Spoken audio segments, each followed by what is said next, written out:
And so Balaam, the strange prophet guy, says to the delegation that came to him, sorry, no can curse because God says they're blessed and I can only do what he tells me to do.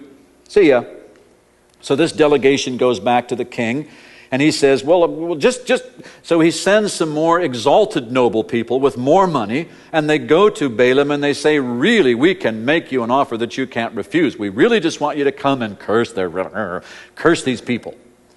And so Balaam says, well, I'll check in with God. So he gets a revelation from God, and God says, well, okay, if you go with them, be careful that you only say what I tell you to say.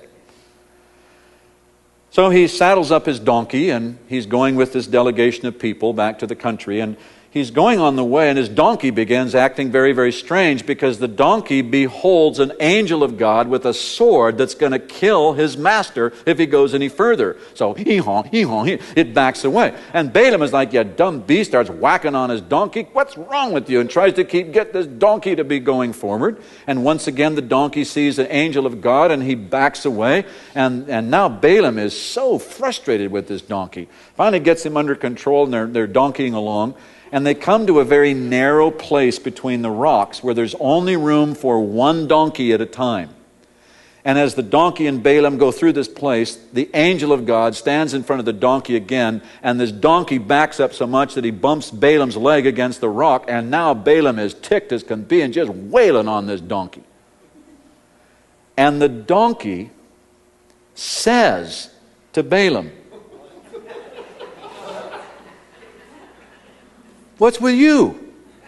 Which is Hebrew for, what are you doing? And Balaam says, you stupid animal, I'm trying to get you to go forward. And the donkey says, can I ask you a question? How long have we been, master and donkey? Oh, I don't know, several years. He says, have I ever behaved in this manner before? Well, no.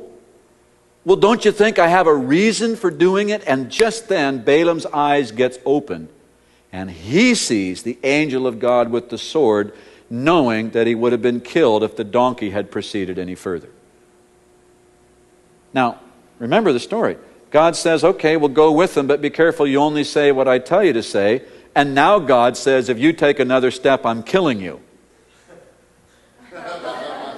This sound like the God that you've come to know a little bit too? It's like, huh? Well, see, God's trying to register a point with Balaam.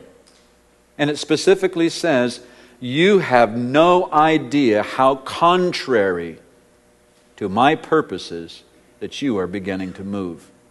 You really, really better understand how serious I am, and don't even think about cursing these people. Because remember what I told you? Balaam is a real strange mix of occultic things and influences. He's a conniver, he's a liar, all kinds of things going on. And God's just registering a point.